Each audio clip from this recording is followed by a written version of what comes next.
Want to know how to enable and use Siri on your Apple Watch? By doing this, you can ask questions, set reminders, or control your watch using just your voice. In this video, I'll show you how to enable and use Siri on your Apple Watch. So, without wasting any more time, let's get started. First, open up the Settings app on your Apple Watch.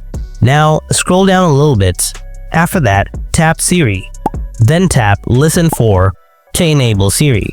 Select Siri or Hey Siri or Hey Siri. Now go back. Enable Raise to Speak. With this enabled, simply raise your Apple Watch towards your mouth and start speaking your request after the screen wakes. Now, turn on the Press Digital Crown toggle.